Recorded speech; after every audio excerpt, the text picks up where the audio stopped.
el estudio, porque después del triunfo de Michelle Bachelet ahora es el momento de los análisis. La alta abstención y la gran diferencia entre los sufragios entre ambas candidatas van a ser algunas de las situaciones sobre las que seguramente se va a debatir en los próximos días, y para conversar sobre este y otros temas estamos aquí en CNN Chile con el analista político Ernesto Otón. Ernesto, muchísimas gracias por acompañarnos a esta hora aquí en CNN. Gracias a ti. Bueno, lo primero que llamó en gran medida la atención el día de ayer, pero era también otro de los temas anunciados, era la abstención electoral. Esta cifra, ¿cuánto le llamó la atención y cuán preocupante puede ser en el resultado de una elección presidencial? Mira, desde el punto de vista de la legitimidad y la representatividad, ninguna. Eso hay que dejarlo claro del principio, porque las reglas del juego en el voto voluntario es que la legitimidad de un gobierno, de un elegido, no se mide por el número de votantes, sino que se mide por el cumplimiento de las reglas democráticas electorales. Entonces, desde el punto de vista de representatividad de la legitimidad, ninguno. Después habría que hacer una reflexión sobre el tema que tú señalabas.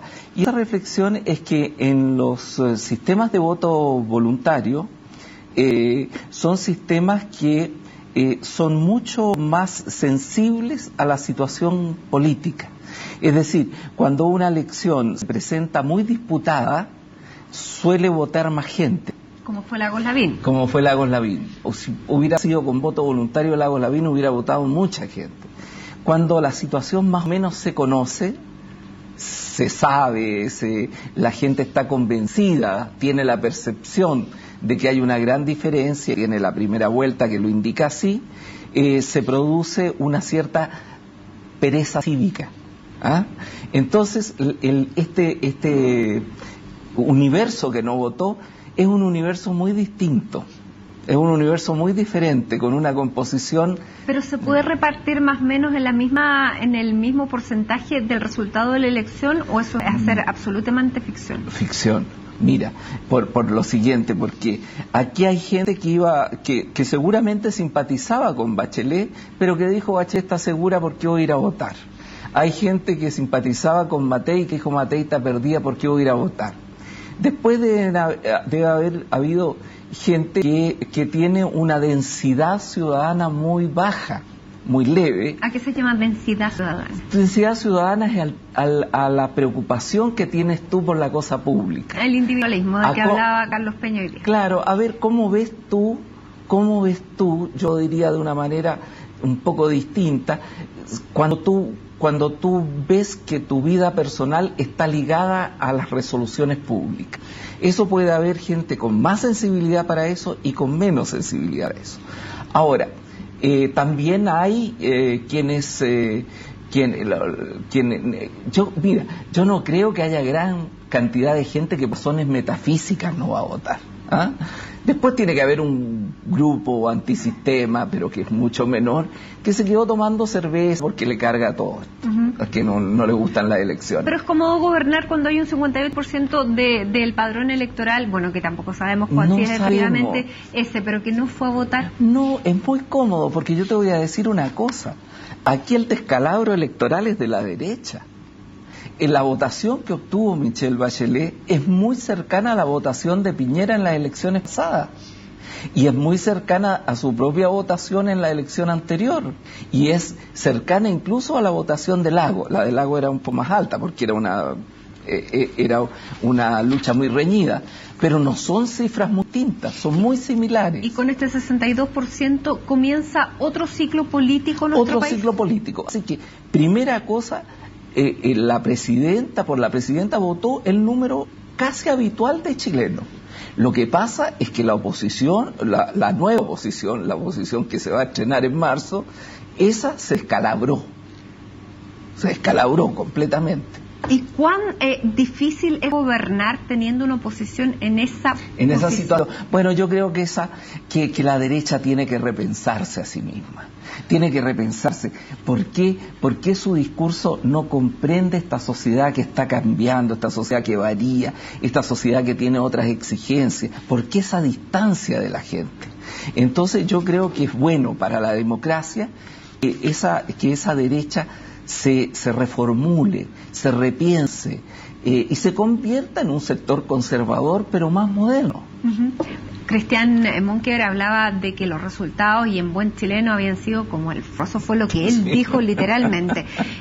¿Usted cree que con una derecha que se percibe a sí misma de esa manera, como tan en el suelo, tan como la Alemania derrotada después de la Segunda Guerra Mundial, es bueno gobernar? Bueno, ojalá que el ejemplo, conjuremos el ejemplo que tú diste, porque de ahí salieron cosas muy feas de la Alemania derrotada. No, yo creo que es una derecha que todavía tiene un nivel de representación suficiente como para que se reformule, se repiense y siga otro camino. ¿Y hay espacio de colaboración con esta derecha? Porque hoy día lo decían también los que iban a dar, digamos, el apoyo y el reconocimiento de Evelyn Matei después de esta campaña, que fue bastante dura para ella. Decían, también podemos abrirnos a colaborar con este nuevo gobierno. Pero por supuesto, yo creo que hay. Sí, mira, las reformas que plantea Michelle Bachelet, al contrario de todas estas cuestiones terroríficas que han dicho, de que que vamos al populismo, etcétera, aquí no hay mesianismo, no hay populismo. Estamos en el campo de la reforma y de un nuevo ciclo de reformas profundas. Y por lo tanto es perfectamente posible. Y naturalmente, mira tú la reacción de los empresarios frente a los cambios tributarios. O mira tú, cuando habla de nueva constitución, Michelle Bachelet no está hablando de una constitución revolucionaria, está hablando de una constitución que se parezca más a aquella de las democracias occidentales. Nuestra constitución todavía tiene muchos elementos ligados a un pasado autoritario. Ahora, este otro ciclo en el que hay tantas expectativas, ¿cómo se cumplen las expectativas en este nuevo ciclo en que ya escuchábamos en una nota anterior que todos los movimientos sociales se habían reunido para en marzo salir a la calle y decir nuevamente aquí estamos? Bueno, hay que ver, porque mira, salir a la calle es propio de las democracias, por lo tanto no hay que demonizar la salida a la calle. Naturalmente en un gobierno de Michelle Bachelet va a salir gente a la calle para apoyarla, para prestar, para estar en contra, en fin, eso es lo normal en las democracias.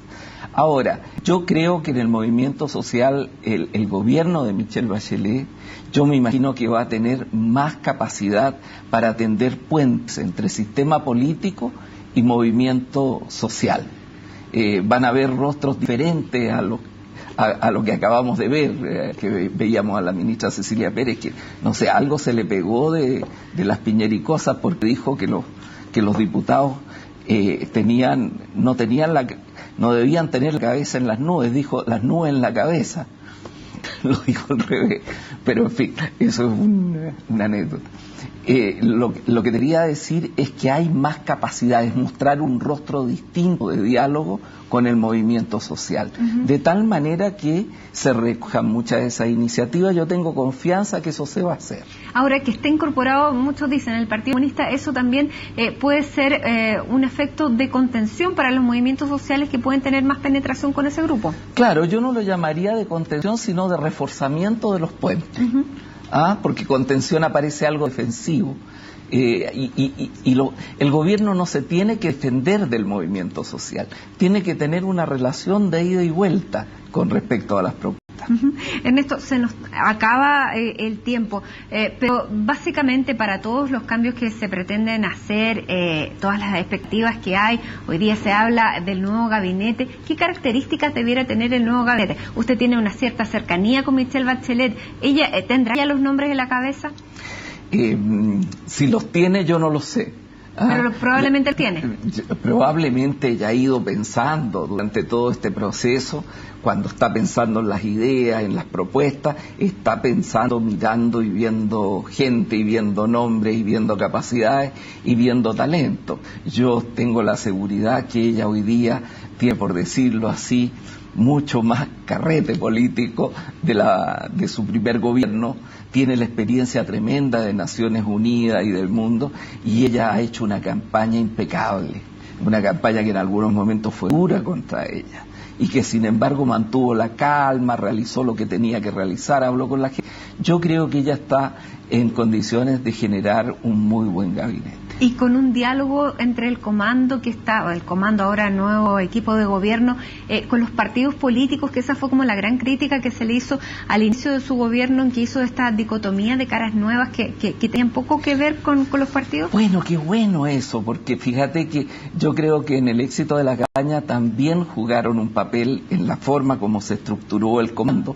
Eso no significa una pelea con los partidos políticos, pero significa incitar, llevar a los partidos políticos que se renueven, porque no solo la derecha tiene que renovarse, también la centroizquierda.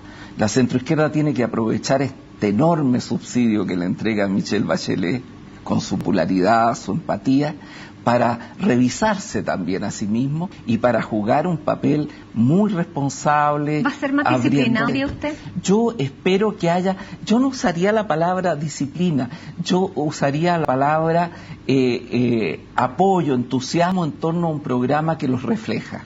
Más coherencia. Más consistencia, diría yo. Mayor consistencia, diría, ¿sabes qué? Diría yo, menos proyectos individuales, menos proyectos de arte, menos particularismo. ¿Menos díscolo? Menos díscolo en ese sentido, no en el sentido de tener ideas, de ser creativo, sino en el sentido de ser parte de un proyecto colectivo. Ahora sí que es la última pregunta. El Partido Comunista probablemente todavía no toma la decisión de si se integra en un gabinete, y la presidenta todavía no anunció si ella toma la decisión de incorporarlo.